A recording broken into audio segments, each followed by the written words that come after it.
Generation 1 was my first gen, so of course I love it. I love Kanto as a region, I like the original 151 Mons, I love the Game Boy music and graphics, but let's be real, these games have major issues. I replay them every few years or so to indulge in that sweet nostalgia, but they are not perfect. Things like Pokemon availability, horrible moves, horrible move sets, and a weird but not quite awful level scaling hold this generation back a bit. But that's where the Smith plays, TSP going forward, and his crew comes in. Enter Pokemon Yellow Legacy. The main goal of this ROM hack is to keep that Generation 1 feel, but make major improvements across the board without losing that feel. There are no newer Pokemon, moves, abilities, reusable TMs, special defense split, or physical special split. This is what Generation 1 would feel like if, say, Game Freak had more time, a bigger budget, and some foresight. I get that ROM hacks that bring in newer features to older generations. It's like a cool idea and all, but I love how this still feels like Generation 1, if that makes sense. Think of their other project that did this with Gen 2. Pokemon Crystal Legacy. I'd argue that the biggest change is the fact that there are so many more Pokemon, not just available for a playthrough, but are more viable as well. In addition to changing the location for many Pokemon, Yellow Legacy also gives the player the old route in Viridian City, then the good route in Vermillion. This helps with team building immensely, and if one wants to look at all the location changes, I'll link the Google document.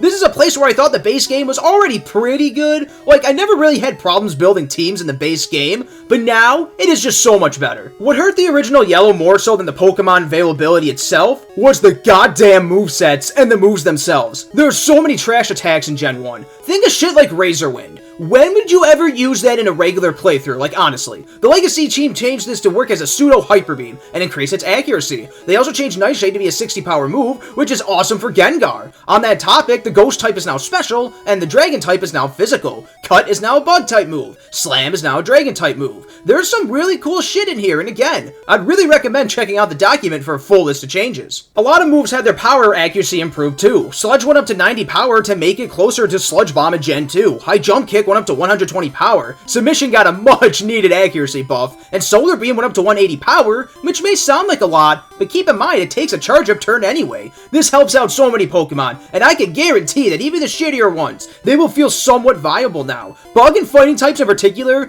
they got huge help. They actually feel good to use in Gen 1 now. Remember Gen 1 Scyther and Pinsir that got no stab bug type moves at all?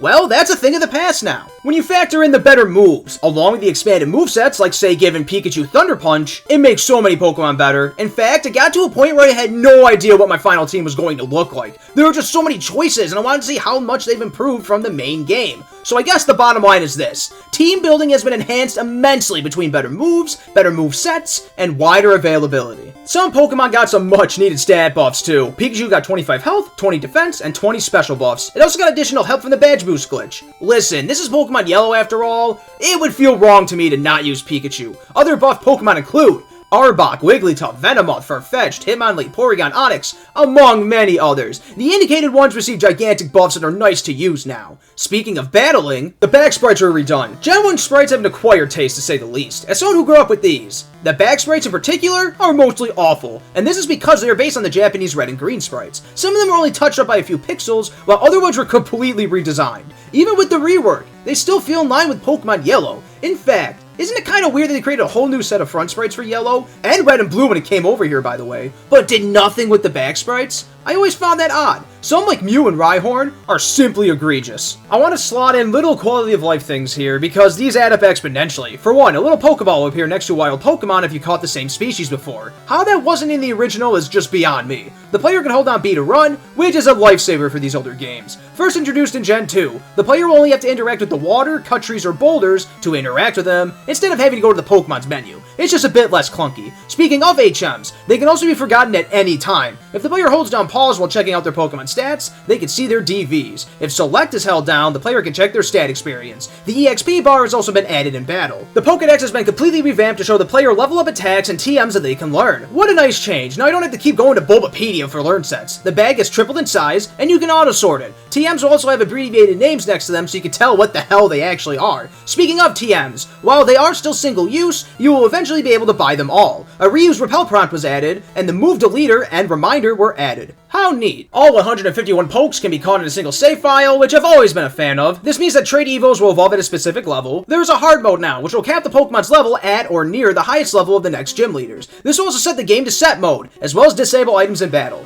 This screwed me over a few more times than I care to admit. It was such a nice twist though, and it honestly just boggles my mind that Game Freak simply refuses to add a hard mode or something like this for their more hardcore players in recent releases. What's a Pokemon game without the gym leaders though? Pretty much all major fights in the game have been retooled. This is great because Gens 1 and 2 in particular, they're pretty goddamn easy. It almost got to a point where gym leaders felt like an afterthought. Like, they're supposed to be mini bosses, goddammit. They're supposed to be major hurdles that the player faces, try to overcome. They shouldn't be free wins, but Yellow in particular, some of them really felt like that. Speaking of the gym leaders, 3 of them have different teams depending on how many badges the player has. Erica has 3 teams, and Sabrina and Koga have 2 each. The Pokemon, and especially their movesets, have been tinkered with to make them more challenging. This isn't a Kaizo mod per se. It's not hard just for the sake of being hard. They will use interesting techniques, and I love how they can actually catch you off guard. This extends to the Elite Four as well. Their teams and movesets have been completely retooled, and it's a much better challenge. Again, not saying that these are super difficult or anything, but I gotta use my brain a bit. That didn't necessarily happen in the original. It's just nice to know that I can't just blow through the entire thing with one Pokemon with a super effective move anymore. I want to talk about my team real quick to really display the differences in viability between Yellow Legacy and the base game. I'm a basic bitch, alright? So Pikachu, that is my electric type. Being able to learn every single HM is nice. I taught it Surf for coverage, as well as Fly because I didn't have a flying type. I was able to slot Strength in its moveset whenever I needed to push boulders, then delete it again for Fly or Surf. Removable HMs, they are simply a godsend, I swear. There's also the fact that its stats got buffed across the board, and it gets additional help by badge boosting. Pikachu ends up in a pretty decent spot. Poliwrath is pure ass in Pokemon Yellow, but giving it auto crit, stab, karate chop, make sure that it can get good use out of its fighting typing. Fighting was always awful in Generation 1, and giving it karate chop, it really helped the whole typing out.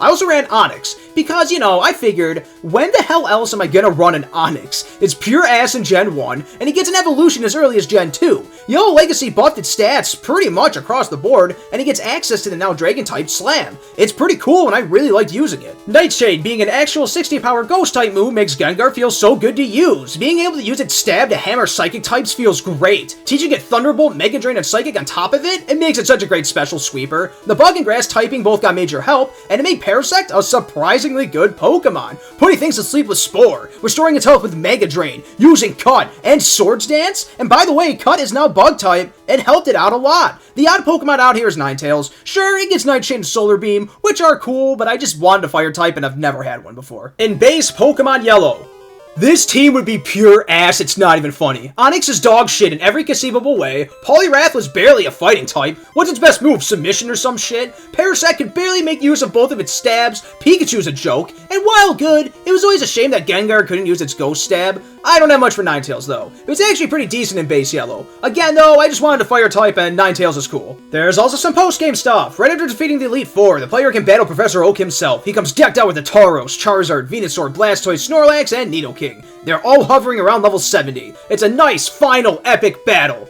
Or is it? If the player completes the Pokédex by getting all 150 Pokemon, they can access another fight with Professor Oak. He will unleash his final team, and they'll all hover around level 80. Too bad I buffed up Onix at this point, and it just effortlessly took him out. If you're not prepared, though, this can be a nightmare, as he has all 3 legendary birds. After defeating Professor Oak, the player can catch Mew, completing the Dex and getting all 151 Pokemon. All the gym leaders will also have optional rematches. I always appreciate this, because it makes it less painful to grind. Please note, this is how I got Onix to level 100. I was beating Blaine's ass mercilessly while sharing the experience with the EXP all. I also want to slot this in here. After defeating the Elite Four, some people around the map will refer to you as the champion. What a nice little touch. It always felt like your title went unnoticed in pretty much every other Pokemon game. The Elite Four has also been given new rematches based off of the Pokemon Stadium games. This is pretty cool. It doesn't feel too out of place, and it's a nice shake-up on the teams. And it's fun bulldozing these guys with Onix. If you walk in unprepared, this can also be pretty brutal. The Stadium teams like to shake up the typing, so you can't just walk into Bruno with a Psychic type and expect to one-shot everything. As much as I loved reliving Gen 1 through this ROM hack, there are a couple of things that annoy me. For one, it's still Gen 1. For example, you can't check the accuracy, power, and typing of moves. This is annoying because of all the changes that did go down. Like, I still don't really know what the power or accuracy of Slam is on Onix, and really the only way to check is to bring up the document. Not a huge deal, but it can be annoying. Navigating the storage box, it's also just as terrible as I remember it being too. The prompt for the box being full though, That is nice. Another annoyance, which I think may have already been fixed in one of the patches already. The wild Pokemon thing is just simply broken. Sometimes it'll tell me where to find Dragonair, and other times it'll tell me that it doesn't have an area. This can make it frustrating to complete the Pokedex, and I ended up using the wild Pokemon guide that I found online. Thank God for that. On that note, though, completing the Pokedex is kind of annoying. Don't get me wrong, it's the main goal, and yeah, some tedium should be involved, but like, you need to find 2 wild Eevees, and they only have a 1% chance to appear or so. On that note, it took me forever to find Raichu as well, another 1%er. Another one that took me forever was Hitmonchan. There are more Pokemon than I remember that you need to train for a while as well. What I mean by this is the fact that you can't catch the evolved forms in the wild anywhere. Dragonite is of course the big one, level 55, but other ones include Coughing, Meowth, Ponyta, Machoke, the opposite fossil of the one you picked at Mount Moon.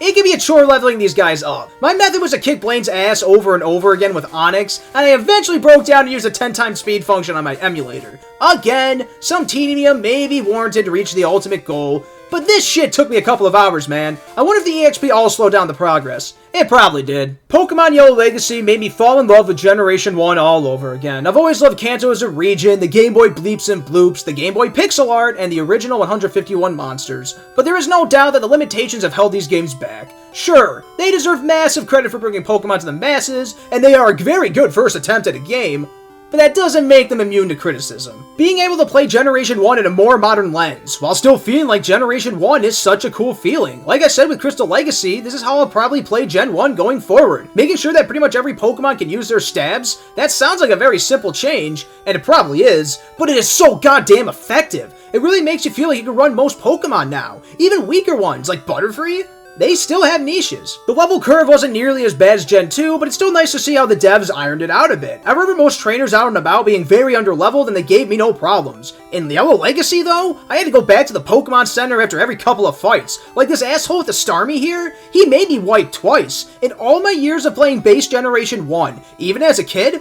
I'm not sure if I've ever been blacked out by just a random trainer out and about. So that's Pokemon Yellow Legacy. It's a love letter to Gen 1 fans and I would strongly recommend it if you've always liked Gen 1, but like me, saw all the annoying flaws with it. I enjoyed my 26 hours or so, or according to the game, 46 hours. I almost want to start it all over again with a brand new team. That's when you know it's good shit. There's other stuff that I gotta get into though. I jumped into Hades recently so I could jump into Hades 2 later. Animal Well looks cool as hell, and the 1000 Year Door remake looks superb. That replay will have to wait.